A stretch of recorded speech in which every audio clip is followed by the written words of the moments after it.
And I'm going to start recording. Awesome sauce. So just tell me when we are ready to dive in. We're ready. I'm going to quickly intro you. We have Mychal Bryan here speaking on Horary Astrology and the Natal Promise. And again, all the questions, just them. You can put them in the Q&A, and I'll send them to Mychal. If you don't think you're gonna, be able to keep it in your brain. But Mychal's gonna do a Q&A after this, and I'll drop the Zoom link in the chat for that.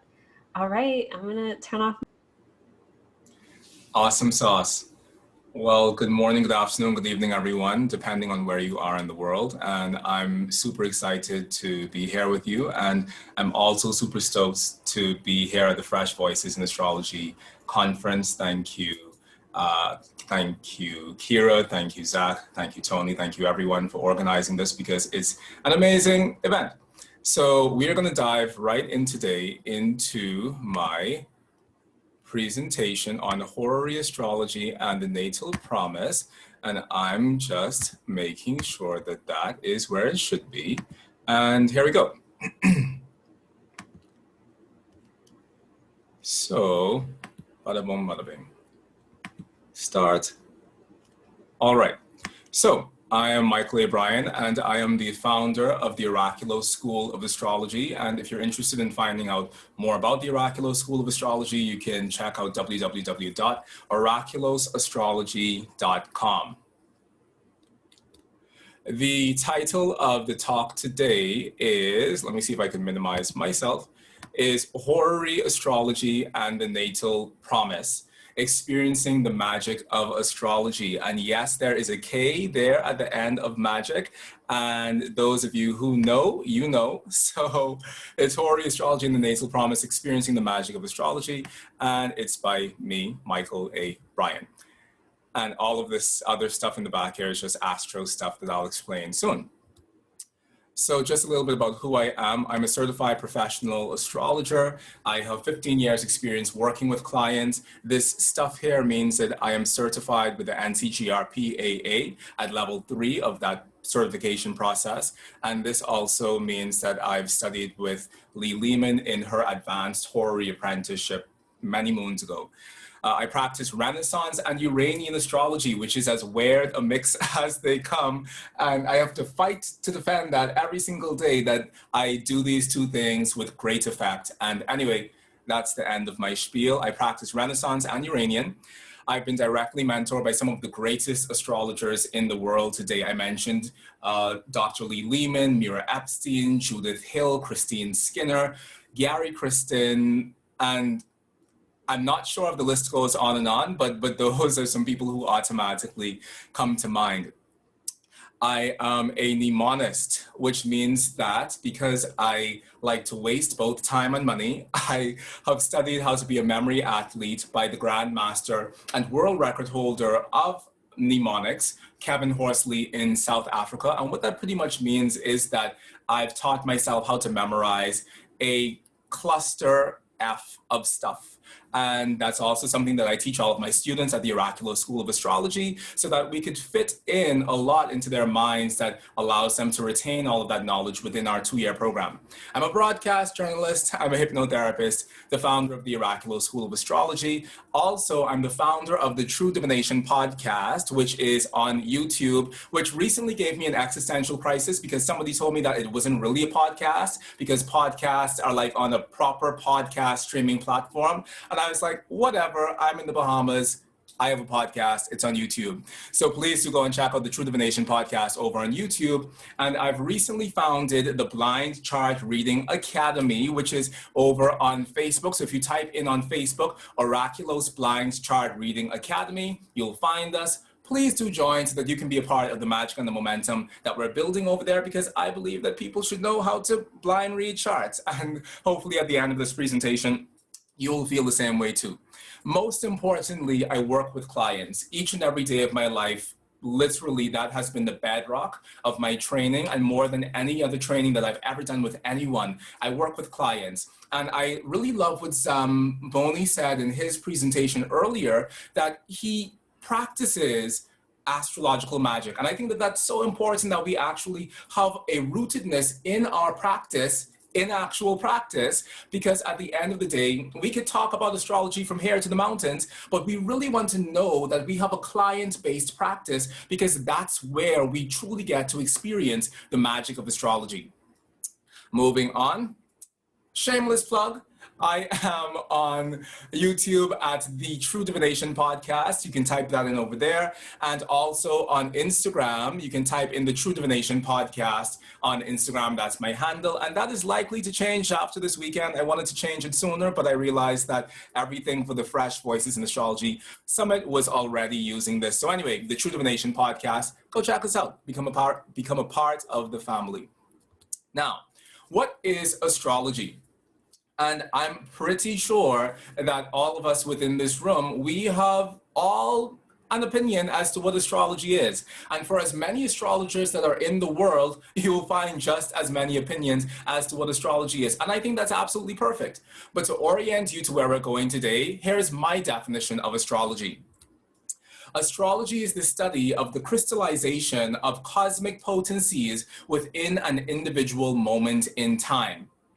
And what that means is that we tend to look at time as this concatenation of moments washing one over the other, but our astrology teaches us that there is something intrinsically sacred within the moment, and that sacredness in the moment is what we allow ourselves to analyze in the process of analyzing any sort of chart.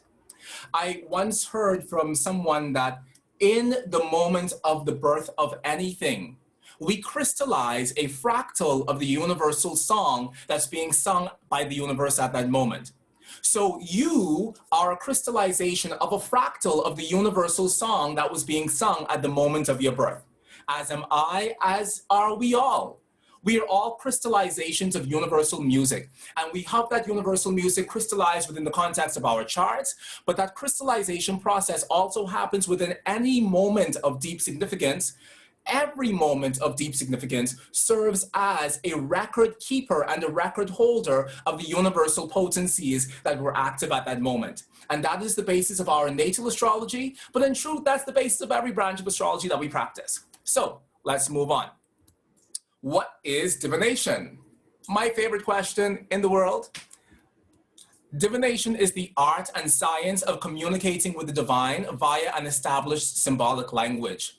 This, for me, is golden because, one, it is art. We do essentially, ultimately, rely heavily on our intuitive faculty within the process of our practice of divination, but it's also a science. There's also a structure that underpins everything that we do within our divinational practice. And it's about communicating with the divine. That is the crux of it all, via an established symbolic language. If our established symbolic language between us is English, then English becomes the way in which you and I communicate. So if I say, yeah, well, that's just the way it is, you understand that because you understand English. If I say, soy go, you will understand that if you speak Jamaican patois, that soy go has the same quality and it carries the same essence of, well, that's just the way it is. And so when we move into the space of divination, we're moving into the space of communication, essentially, with the numinous and with the divine above and around us via an established symbolic language. The tarot reader does this via tarot. The Yi Jing consultant does this via the 64 hexagrams of the Yi Jing. The rune consultant does this via the 24 runes. And the astrologer does this via the magnitude of the ambient sky around us and us being able to read the symbolism of that ambient. And for me, my working philosophy within my entire practice of divination is that the moment of divination is a moment of astrological crystallization. And that's really important because it underpins everything I do, whether it's tarot, whether it's horary, whether it's runes, whether it's I Ching. It's that this moment of what the hell is divinai? This moment of divination is essentially a moment in which that song that I spoke about earlier comes into this crystallization. And when you're using the tarot, when you're using the I Ching, when you're using the runes in that moment of divination, the reason why they all seem to echo the same story is because they are all micro crystals of the larger astrological potency that's at play at that moment. So the horary chart is essentially the master plan. And if you cast a horary chart for the moment when you do a tarot reading, the similarity will be uncanny because the tarot only serves as a pictorial representation of the potencies within that horary chart. The runes only serve as a pictorial representation of those same potencies. And so the ghost within the machine of divination, if we've ever really wondered that question, what the hell makes these tarot cards work? The ghost within the machine of our divination is fundamentally astrology. Because it isn't that the cosmos conforms themselves to the cards that we're pulling at the moment, it's that the cards that we're pulling at the moment conform themselves to the cosmos around us. And this, if I can leave one thing with you today, this is the most important piece, that our astrology should fit the cosmos. Our cosmos should not fit our astrology. And so in the process of us practicing our astrology, we should be moving onward on the trajectory of creating more space for the cosmos within our practice. And we're going to talk about that some more. Now, what is horary astrology? Horary astrology is the ancient method by which the answer to any sincere and meaningful question can be discovered through analyzing the chart of the heavens for the moment that that question is born. Once again, that crystallization of the cosmic song is just as potent in the moment when you have a question as it is when you were born. So in the same way as we look towards the chart of you to give us a sense of what your natal promise is coming into this world, we look at the horary chart equally to give us a sense of what is the intrinsic promise within this chart that is held in relation to the destiny of the question that's being asked. And it's only because of this why, from a horary chart, we can step into a place of truly speaking with truth, whether or not this relationship is going to last, whether or not you should buy this house. Because that horary chart is crystallizing a seed of truth. And we have to realize that the moment carries within it the holographic representation of its past, its present, and its future. So yes, your horary chart has the ability to describe where it is you are now, but it also has the ability to describe why it is you're there.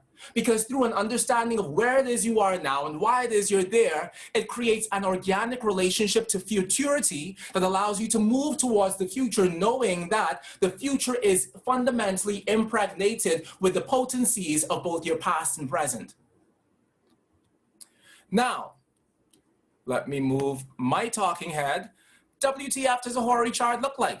Good question. Thanks for asking. A horary chart, my darlings, looks like any other chart. And this is why I am driven by this fundamental piece of we don't need to know how to read a horary chart differently from a solar return chart, differently from a natal chart, differently from a mundane chart, differently from your secondary progress chart. Those things serve to create a sense of dichotomy within our minds that make us feel as if there's this fundamental difference between these various branches of astrology that require specialized knowledge. And while it is true, there are things within the horary experience that requires a different level of knowledge than what comes up within your natal experience. But if we fundamentally know how to read charts and how to read charts well, we can navigate all the waters of astrology. And maybe that navigation requires us to modulate ourselves a little bit differently when we're looking at horary versus when we're looking at natal versus when we're looking at anything else. But fundamentally, it comes down to, can you read the chart and can you read the chart well? Because this deep inner understanding of how to live with astrology becomes the basis of our entire astrological practice.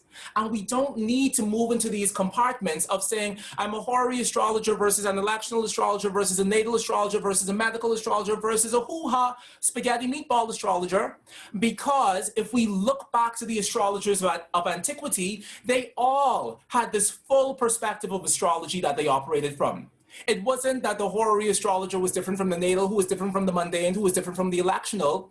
These astrologers of old, they held within themselves the full pie of astrology. And I'm a full pie sort of person. I'm a Taurus. My Venus is in Taurus. Feed me the whole meal. So if we move within the landscape of our astrology with this understanding of a full pie perspective of astrology, then we allow ourselves to be more facile and to be more masterful all across the entirety of our astrological spectrum. I believe this from the bottom of my heart, and this is what I teach over at the Oraculos School of Astrology, and that's just it, period. We're moving on. Oh, and as a further proving of a point, because I consider myself a prover of points, in this chart we have Uranus rising. Now, you don't know if this is the chart of a person being born or if this is the chart of a roach being born. It doesn't matter. The person / roach is going to be someone with a Uranian blank. Whatever that Uranian blank is going to be, you can expect for that person to manifest their Uranian blank within their life. You could expect the event that has Uranus rising to reflect that Uranian blank. And it goes on and on and on. And there's also Pluto square the ascendant, Saturn square the ascendant, poor person or poor roach. But it doesn't matter. All of these things come into play within the unfolding of whatever chart we're reading. Now, this is what makes it such an amazing starting place for the neophyte astrologer. And by it, I'm referring to Horary. This is what makes Horary such an amazing starting place for the neophyte astrologer. It sharpens your eyes, it quickens your brain, and teaches you how to be decisive in your chart interpretation. Most importantly, it provides a concrete answer. I have Saturn issues, and I also have Pluto issues. I have daddy issues. The whole thing with this is that this Saturnian piece within the horary experience and its ability to provide you with something concrete that you could sink your teeth into is really the crux of our astrology. Because at the end of someone coming to you and saying, oh, tell me about my personality, you know, which is kind of the thing with natal astrology these days. Everyone wants to know about their personality because we practice the astrology of me. Of course, tell me about my personality. But after you've spoken to that person about their personality, there is something intrinsic within all of us that wants to know. What is my natal promise in relation to my finances? What is my natal promise in relation to my siblings and my household and home and my children and my partners and my career and my employees? And, you know, we all want to know the same body of things. And if you move within the sphere of your astrology with this fundamental understanding of how to interpret the chart, which you specifically get from horary astrology, then you become more masterful within the greater scope of the wider astrology that you practice. And this is why, as we look back into antiquity, not just within the 17th century Renaissance works of William Lilly and John Gadbury and William Blagrave, well, Joseph Blagrave and George Mansforth and all of them, but when we look within the context of our classical astrology from the medieval period as far back as Guido Bonatti to the Renaissance period coming up to William Lilly, there is this emphasis on you moving into astrology, first knowing a foundational understanding of astrology, then you learn horary astrology. So, didn't expect this. But this is also why, as astrologers, we shouldn't focus so much on being good at a particular branch of astrology. We should focus on being excellent in our field, which fundamentally means we should be great at reading charts. There's this meme that's been going around that says, you had one job. Probably saw it, probably you didn't. But anyway, the point is, as astrologers, we have one job. Literally, virtually one job. And the one job that you have is you should be great at reading charts. That is your magnum opus within this world, that as an astrologer, as a practicing client-based counseling astrologer of any persuasion whatsoever, you should be masterful and great at reading charts. Period. Like, that is the fullness of what people are really coming to you for. I mean, and of course, people come to be seen and they come to be heard, but they come to be seen and they come to be heard by someone who knows how to read charts. You know what I mean? Anyway, an excellent, well-rounded approach to astrology creates excellent astrologers. Period. Moving on. let's clear the air for 1 second. I've recently discovered that there is a thought that is going around that somehow Horary Astrology is this super advanced version of astrology that is staved off from the neophyte astrologer until such a time as said neophyte is worthy. This is malarkey. And as further testament that it's malarkey, you can go to the True Divination Podcast on YouTube and check out my recent interview with my mentor, Lee Lehman, in which we talk about the education process of an astrologer. You learn Horary Astrology first, period, point blank, within the classical Renaissance period specifically, which is where we oftentimes are speaking about when we talk about Horary Astrology because of our great debt to William Lilly. You start with Horary Astrology. So this concept that's going around, and I'm really ambivalent towards, anyway, I'll push that aside. But this concept that's going around that Horary Astrology is somehow this grandiose expression of astrological art that is staved off from the raw beginner until the very end of their life, figuratively and non-figuratively, is complete BS. Horary Astrology trains you to live with astrology like no other branch of astrology can, in my humble opinion, which is why the beginning of Christian astrology, William Lilly's Christian astrology, takes you into a foundational course of astrology, and then the very next thing is Horary Astrology. So I just want to rest that in your spirit today, that Horary Astrology is the foundational ground from a Renaissance perspective of good, practical, concrete astrology. And you shouldn't be afraid of it. And you shouldn't allow yourself to really be in spaces where people feed you that fear, because this is where we start. And I think that it's more, if the thing is that there's a quote unquote danger of the raw beginner having Horary Astrology, I think it's more dangerous for the raw beginner to have someone's natal chart. A little bit of knowledge can do a lot of harm. And so we have this tendency within the 21st century to enter astrology through natal astrology, because once again, this is the generation of me. So we want to all enter from the perspective of our chart, which is fine and dandy.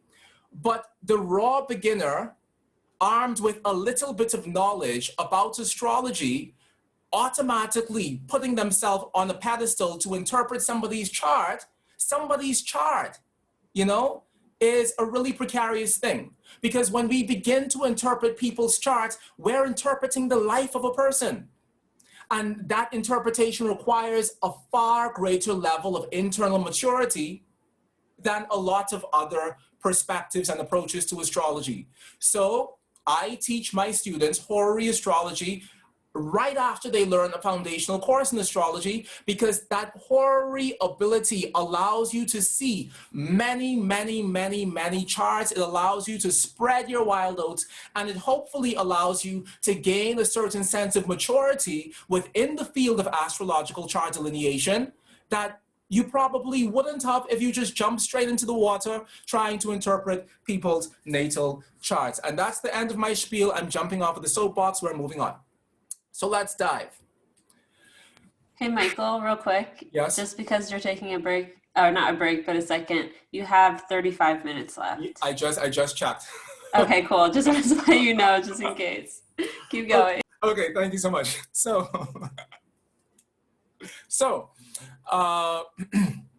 We're going to start today moving into the planetary hours, and I believe that we should bring back the planetary hours. They get rather low ratings in astrology today, and I think that their rating should be higher because they're all that and a bag of chips. So the planetary hour ruler is one of the factors that builds a bridge between your natal chart and the horary moment, and that is what we should be aiming to do as astrologers. We are bridge builders. We are stellar bridge builders. You can be an interstellar bridge builder if you like, but the point is that we should be able to look at multiple charts at the same time and be able to weave a singular thread of unity between all of them, which is essentially what you're doing when you're looking at the solar return chart or the lunar return chart juxtaposed against the natal chart and then the horary chart. Like, this is what We do. Anyway, it calls the elements of your chart ruled by that planet to the forefront of your consciousness, thus prompting you to ask the questions that you ask at the exact moment when you ask them. Don't just take my word for it. A.E. Partridge, in his book on the planetary hours, says, in every land where the hand of time has preserved any record, there has been an age-old belief that in some mysterious way, the planets exert a daily and even hourly influence over the birth, life, and destiny of man. That they are the indicators, the hour dial on the clock face of time, marking periods when certain well-defined impulses are stronger than at others, just as surely as the clock at noon marks the time for the midday repast. WTF does that mean? What it means is that within the context of your chart, within the context of time itself, the planetary hour that is active at the moment of you asking your horary question, it calls upon that planet from within your natal chart. So if you're asking your question during the Jupiter planetary hour, the things within your natal chart under the dominion of Jupiter are called forth from within yourself up to the surface of your conscious awareness. And so it goes for the other 7 classical planets in the Chaldean order of Saturn, Jupiter, Mars, Sun, Venus, Mercury, Moon, not Uranus, Neptune, and Pluto. We use them, but not like this. Now, where do we begin is the next question. We begin at the ascendant. Your ability to read charts should be an ability to progress logically and systematically through the landscape of that chart. Now, I know that within the magical community, we don't like to really hear a lot about logic and rationale and all of that stuff because it seems too right-brained, it seems too patriarchal. We want to break away from that stuff. But at the same time, that logic serves as the fertile ground from which the magic of your practice derives its strength. So, we logically move through the body of a chart starting at the ascendant. In Vedic astrology, the ascendant is called the lagna, or that which ties the soul down. It contains the quantum of energy that we all have come into this world with, and it is that energy that feeds the rest of the chart. So, here is the chart of a consultation. Now, this is a consultation chart, and those of you who don't know what a consultation chart is, a consultation chart is a chart that you cast at the beginning of your consultation. You're welcome. So here is a consultation chart that I casted for the moment of a client coming to me for a consultation. So what we see in this chart is that we have the planetary hour ruler is the moon. So that's going to indicate something within this chart that's important for this person, but it's also going to indicate something within the chart, the nativity of this person, that's also being called to the forefront. Here, the moon is in Capricorn, in the sign of its detriment, in the 2nd house. So we have the moon in Capricorn in the sign of its detriment in the 2nd house of money and finances and our liquid assets. So automatically, we're moving within the body of this chart, wondering what is the financial piece that is specifically important to this person at the time of them asking this question. Now, when a chart says something, it says it in a bajillion million ways. So the moon is in the 2nd house, but the moon in this chart is ruling the 8th house. And as the 2nd house is your finances, the 8th house is other people's money or the money of your partners. So here we have the ruler of the money of my partners in my 2nd house, and the moon is in not the best shape here. Let me just stick a pin and say something to you about planets not being in the best shape. The difference between horary astrology and natal astrology is a difference of time. When you see a planet in shit shape in a horary chart, then that planet does not have the time to evolve into a higher version of itself. And this is something that we really have to understand about the difference between horary astrology and natal astrology. Because when we look at natal astrology and we see those same planets in that same terrible shape, something should soften within us about how we interpret those planets, because a natal chart gives the native time within which to work that stuff out. You having Mars in fall in Cancer in a horary chart is far more detrimental than you having Mars in fall in Cancer in your natal chart. And the reason for that is because you have time to figure that stuff out. That is of utmost importance. Time. Where am I going with this? The place where I'm going with this is that, well, that was pretty much it. Time allows us to work through the negative, quote unquote, negative factors in our chart.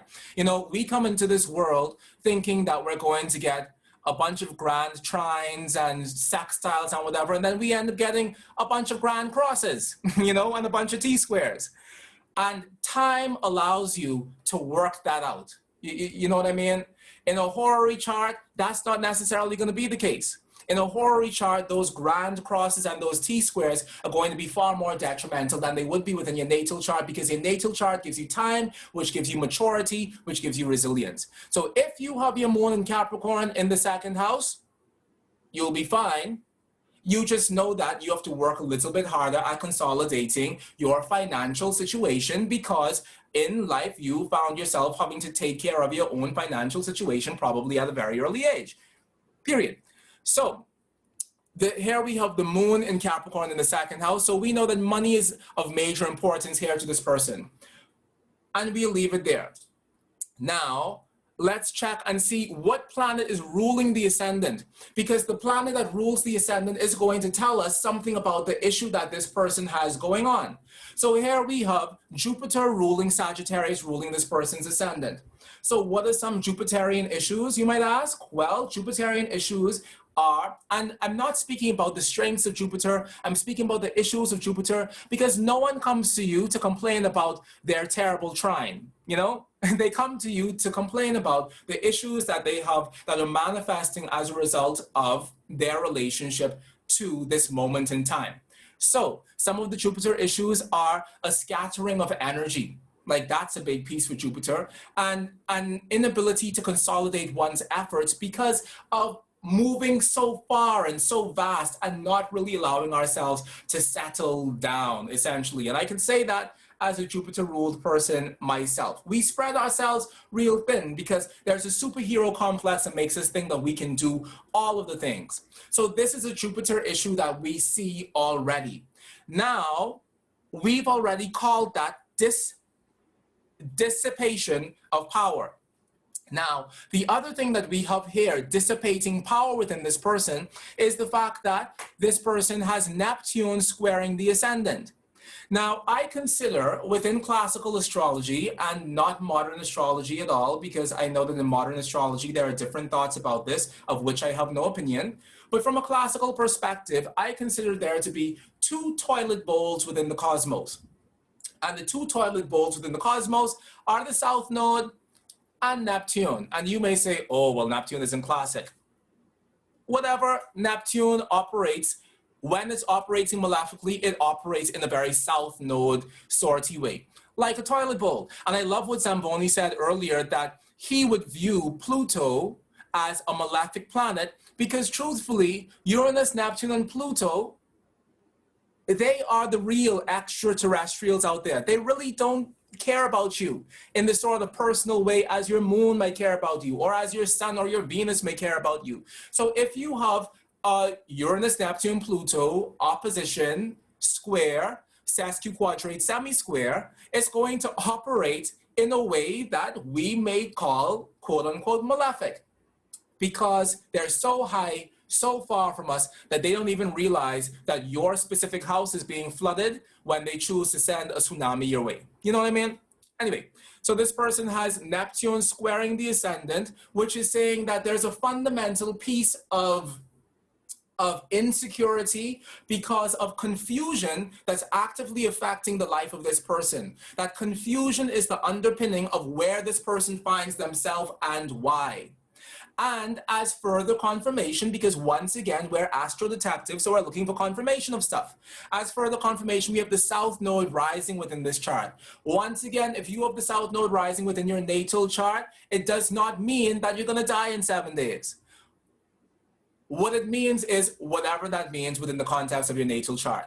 With the South Node rising within this specific chart, as a consultation chart, a horary chart is meaning is that, well, we go to the aphorisms of the ancients to figure out what that means. And what they say is that the South Node, wherever it's placed, is going to have a malefic influence within these horary charts, not natal, within these horary charts, the electional charts, these time-based, moment-based charts, the South Node is going to be more malefic. So here we have the 2 toilet bowls affecting this person. So this person finds themselves having a drain of energy, possibly a lack of confidence because of that, and possibly also not knowing where to place themselves specifically. Now, the final thing that we're going to talk about here is that this person also has their Jupiter, which is representing them within this chart in the sign of its fall in Capricorn, and it's retrograde. Now, the ancients say, in relation to horary and electional, that a planet retrograde is like a person infirm, stupefied, and solicitous. So here we see that this Jupiter, benefic as it may be, does not have the stuff necessary to deliver the goods. And it doesn't have the stuff necessary to deliver the goods because it is retrograde, 1, and it's also in the sign of its fall. 2, being in the sign of your fall, in a horary chart, in an electional chart, in these more time-specific charts, not your natal chart, being in the sign of your fall is equivalent to being raised up to the highest mountain peak and then dropping to the lowest depth.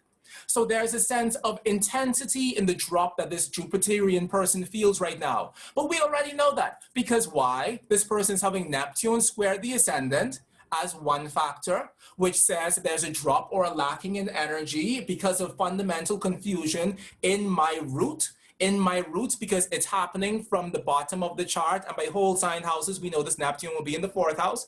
This person is also having the South Node rising, which is another indication of this Neptunian story. And this person is also having Jupiter, the natural and the only ruler of Sagittarius, in the sign of its fall, as well as retrograde, as well as with Pluto. You know, and the Pluto piece is they're saying that forces beyond this person's control, Pluto, has this person feeling an intense sense of quote unquote pain or anguish, being retrograde as well as being in the sign of your fall. In the house of their money, Moon is in the house of money as well as Jupiter is in the house of money.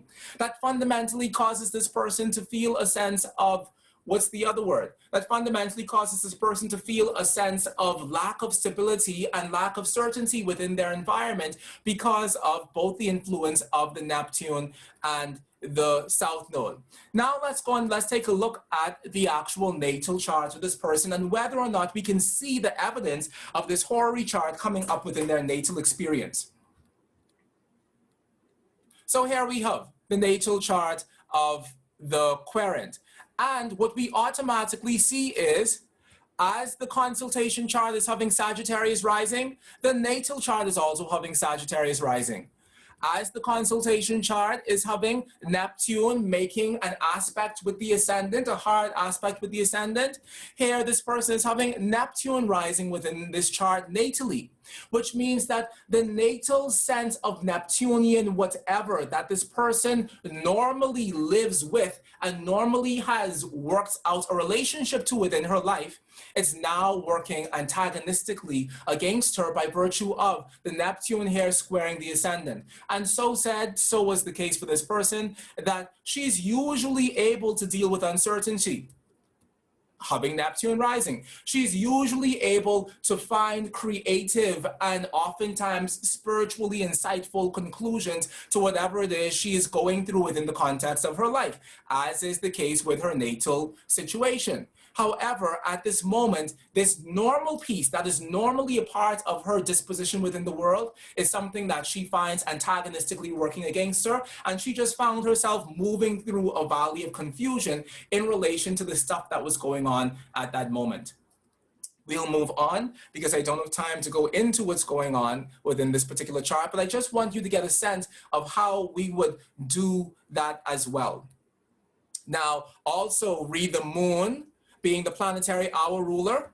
Well, the moon in her chart is operating from her 4th house, and it's in Aries, which is saying that fundamentally, once again, the stability of this person within the world is what is really at, I won't say at stake, but is really what's coming up to the forefront of her consciousness at the moment. And once again, this same moon is ruling the 8th house up here, which is the house of the partner's money, which did turn out to be the truth, that the issue that this lady was having was that the strength that the partner had as a result of his own stability, financial and otherwise within the world, was fundamentally the challenge and the struggle for her, because she didn't feel as if she had the internal strength necessary to fight against the adverse effect of this person within her experience. And there's some other things here that have to do with children and some other stuff, but we'll move on because I want to show you some other charts. Now, the horary moment is even more potent when there is a similarity between the horary chart and the natal chart, which is once again why, as horary astrologers, which I think the 21st century is interesting because it's placed many people in the position to only call themselves a horary astrologer. But as horary astrologers with any rootedness within the 17th century practice of astrology at all, we must be full-rounded within our approach. Don't take it from me. Henry Coley, in his Clavis Astrologiae Elemata, published in the year 1676, says, in a question truly radical, there is an agreement between the face of heaven and the question that is being asked. For a truly radical figure resembles either the nativity or the revolution. And what that means, a truly radical figure, is that a truly hot horary chart has a similarity between both your nativity as well as your solar revolution or your solar return chart, which is what we see here within this chart, that there is a striking similarity here between both the consultation moment as well as the horary moment. We move on. Now, this is a chart that I call the Irish entanglement, because as we all know, entanglement is the word of the quarantine season. So anyway, within this Irish entanglement, we see that this person is having, well, this is the natal chart. Why am I pulling that up first? Okay, so in the natal chart, we see that the planetary hour ruler of the natal chart is the sun, which, if we were to apply our horary concept here, it says that whatever the sun has rulership over within this chart is going to be of specific importance to this person. This is SolarFire I'm using for those of you who wanted to know. SolarFire is distributed by Astrolabe, which is run by my mentor, Gary Christens. Shameless plug. If you want SolarFire, go and visit Astrolabe so that you can get your hands on it, because there's a lot of cool stuff in SolarFire that you can do that I can't show you right now. But anyway, so natally, this person has the sun as their planetary hour ruler. And here we see the sun in the 7th house, which automatically leads us to believe that relationships are going to be important to this person. Now, you didn't need no planetary hour ruler in order to tell you that. You know that sun in the 7th house means relationships are going to be important to this person, is it not? So that's the first piece that we see there. Also, the sun within this chart is ruler of the 7th house. And the ruler of the 7th house is here in the 7th house, which is further testimony that relationships as a natal factor are going to be important to this person. Now, this person has sun in Libra, which we all know is the sign of the sun's fall, which says that natally, this is a precarious sort of sun in terms of this sun being able to deliver on the promise of the things that the sun represents within this chart.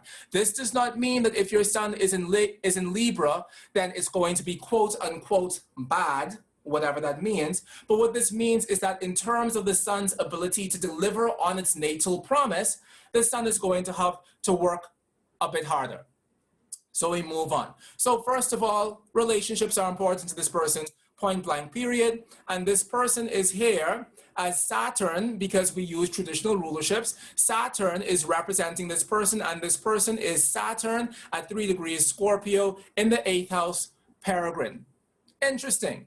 Now let's go and see how this lines up with all the other things. So the question that this person asked was, is my current love the right person? Here we see that this chart is asked during the period of Saturn. Saturn is the planetary hour ruler, curiouser and curiouser, because in the natal chart, Saturn is the natural ruler of this person, is it not? Yes, it is. So we go on and we look for other points of corroboration that says that this horary chart that we're going to look at is a hot topic item. You know what I mean? So we go and we check. Saturn is the planetary hour ruler, but looky here. This person is also having that same Aquarius rising that was rising on their natal chart. Here we have the natal chart again. That same Aquarius rising is rising at 9:51 p.m. in Nassau, Bahamas, when this person asked me this question. When people come to you at 9:51 to ask you anything, chances are it's going to be about, am I with the right person?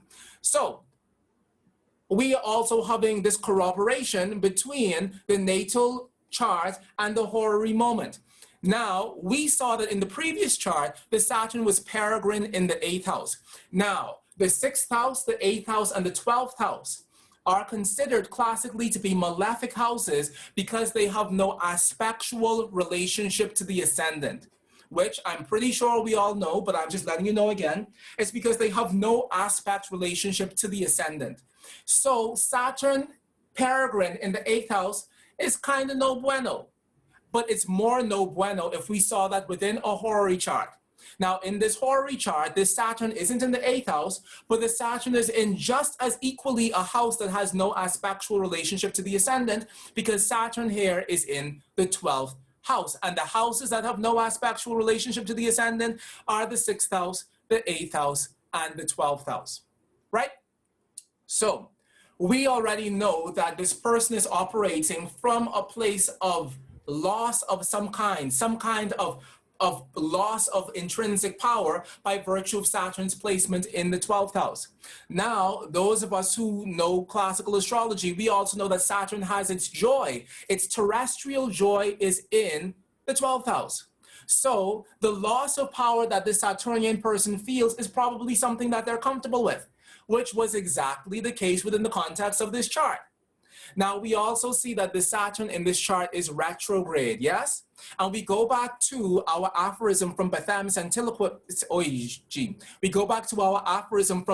Centiloquium, in which Bethem tells us that a planet retrograde in a horary chart, in an electional chart, is like a man infirm, stupefied and solicitous.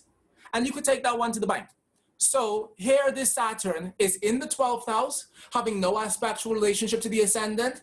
It's retrograde, no bueno, and it's conjunct to the South Node. Now, the South Node, for those of you who aren't knowing the mythology behind it, the North Node and the South Node are the head and the tail of the dragon, and pretty much all you need to know is that the dragon eateth at the North Node, and he shitteth at the South Node.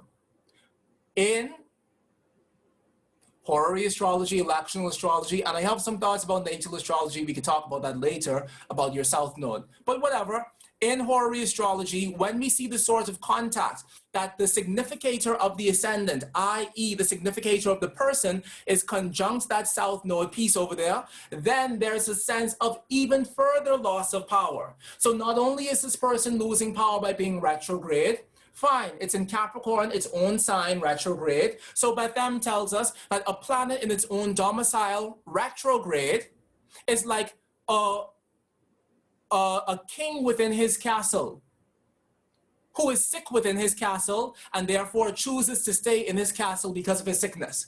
And we all know about staying in our castle during these days of COVID, yes? So here we have Saturn, the king within his castle, sick within his castle, but okay being there because it's in the 12th house and conjunct the South Node. So no bueno.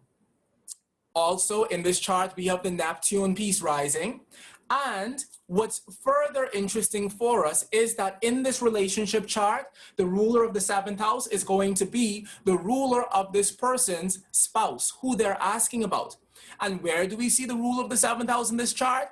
We see the ruler of the seventh house in his own 12th house. Why do I say that? Because from the seventh house, we count 1, 2, 3, 4, 12, and the sixth house is the 12th house from the seventh house. So within this horary chart, the ruler of the seventh house being in his own 12th house, and Peregrine there is saying that my guy is over there doing some things that he knows aren't correct to be doing, because the 12th house, as we know classically, is the house of our undoing, is it not? So he's over there doing things that he shouldn't be doing, and I'm over here within my own 12th house doing things that I shouldn't be doing in terms of supporting him, because of the two of us, me, Saturn in Capricorn, has more intrinsic power than the sun in Cancer, and I'm okay with the fact that I'm doing some dumb stuff in my 12th house and that I'm losing power because of it. Also, note that Saturn and the Sun within this chart are in an opposition one with the other. And they're in an opposition without reception. And Guido Bonatti tells us that an opposition without reception is the equivalent of wailing and gnashing of teeth and the loss of blood relatives and all sorts of stuff. But William Lilly sums it up very well when he says, when the ruler of the first house and the ruler of the seventh house are in an aspect with each other, in an opposition without reception, there will be wrangling and jangling between them. And so said, so done. Without even knowing this person's story, this lady had wrangling and jangling between her and the partner. And the reason for that was because this guy was over here in a love entanglement with some other person who he was deeply in love with, who he kept telling our Saturn lady over here he'd eventually break up with, but he never broke up with the lady. So our Saturn and Capricorn lady over here, long suffering as she may be, chose to take the road of taking care of her lover as well as her lover's lover, which fundamentally feels like me working against myself in my 12th house. But that's just me. Now, we're going to move on, and we're going to quickly zoom right through. This is something that we're not going to go into because we're just not going to go into this one, but we're just not going to go into this one, but okay, we're going to do it. So take a note of the fact that in this chart, which is also a relationship chart, well, it's not a relationship chart, this is this lady's natal chart. She has both Uranus and the South Node within the seventh house. Now, the reason why that's significant for us is because in this chart of am I with the right person, in which she's fundamentally asking, is my husband the right person for me? We have Uranus rising within this chart, which means that the same thing that Uranus carries within her natal promise is the same thing that this Uranus is bringing up toward the forefront of her consciousness at this moment. And here we have another 12th house situation, because in her natal chart, natally, she has Mars, which is the ruler of her seventh house. It is here in his own 12th house, which is significant. Anyway, I'm just letting you know, it's significant that Mars, the ruler of her natal seventh house, is in his own 12th house. Once again, my partner is in the house of his own self-undoing. And we move here within the horary chart, and we find that the ruler of her seventh house, once again her partner, is here exalted within her 12th house, i.e. the house of my hidden enemies. Now, the story with this one was one that she didn't really want to go deeply into, but I read the chart. And I read the chart because a chart can be read, period. And if you read a chart, if you have a question from a person and you read that chart geared with that question, you will always land within a space of some level of truth in relation to what it is that person is wanting to know. And your gift and your charge as an astrologer is to be adequately well equipped at just reading charts. So if we were to take a moment to stop and read this chart against the backdrop of her natal promise, we would be able to tell a very significant story that ties in the fact that this Uranus South Node in the 7th house is coming up as a part of her story here within the Uranus rising within the horary chart, and the fact that within the natal chart, her husband is Mars in his domicile in Scorpio, but in his own 12th house, and in the horary chart, that same husband is Venus in exaltation in Pisces in her own 12th house, ties in the story that this person is doing things that he shouldn't be doing, and these things have come up as a cosmic surprise to you, Uranus rising within this chart. And it's something that you're going to have to figure out how you navigate yourself around, basically, should you choose to stay within that situation with them. And so said, so done. And obviously, there's so much more that we can do with this, but we haven't the time, my darlings. So, this presentation wasn't about horary astrology or natal astrology. It was about good, tangible, concrete, and a systematic approach to astrology with the ultimate hope of creating a better, more integrated astrology. And if we really had the time, I'd show you more of how these cosmic threads are tied within the loom of the lives of these people, also moving into the perspective of the solar return charts as well and other predictive charts that we could cast for the year. But be that as it may, the whole point of this was showing you how the moment and the crystallization of this story that occurs within each of us at the moment of our birth comes through within every single thing we do within our lives, and it continuously remains as the underpinning of our experience, no matter what question we ask. Because no matter where we go, we carry around the potentialities of our chart with us. And now moving towards the end of this whole situation, in this time of Saturn, Pluto, well, this was from a much earlier lecture, but in this time of Saturn, Pluto, the end is the beginning. And I really hope that you all, as the astrological community, take up this mantle of really dedicating yourself to excellence within your field of astrology. Because the world around us is coming to the sure realization that our materialistic reality and our materialistic way of living with the world isn't serving us anymore. Which means that as we move towards the future, the world is going to turn to us as the astrologers and the magicians and the mystics and the soothsayers to be the ones who have that answer that we've carried with us from the ancient world up until now. And it's my sincere hope that we all take up this mantle of creating truly excellent, magical, magnificent astrology, that the world can get something truly vital and revitalizing from us as we move into the future. Now, this is the end of the whole situation. It is, 1 minute left. So, upcoming events at the Oraculos School of Astrology is that I have my upcoming Horary and Natal Astrology Intensive this 21st of August to the 30th of August. And if you want to be a part of that, please go over to the oraculosastrology.com and /event so that we can continue to do this magical stuff that we've only just touched the tip of the iceberg with here today. And I also have my 4 months Foundations of Classical Astrology course. It's actually called The Magic of Astrology, but whatever.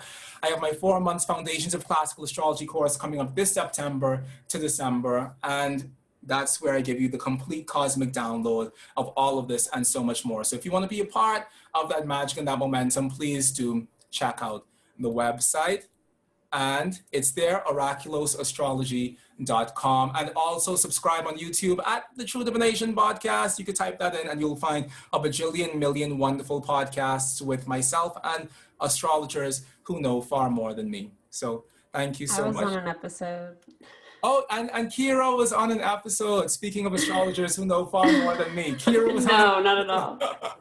And she was there. And and the Oraculos question and answer meeting ID is here. So if you folks want to join me in a Q&A where I'll be a lot more chill, you can join me there in 10 minutes. And this is the meeting ID, and Kira posted it within the chat as well. Awesome. Thank you, Mychal. Oh my goodness gracious. You are great. Yes, please take 10 minutes to get a drink of water. And I'm going to post the link again. Hold on. All right. So yeah, Mychal will be here in 10 minutes, say like 2:10, to answer any questions you may have. Mychal, I'll email you the screenshot from the Q&A.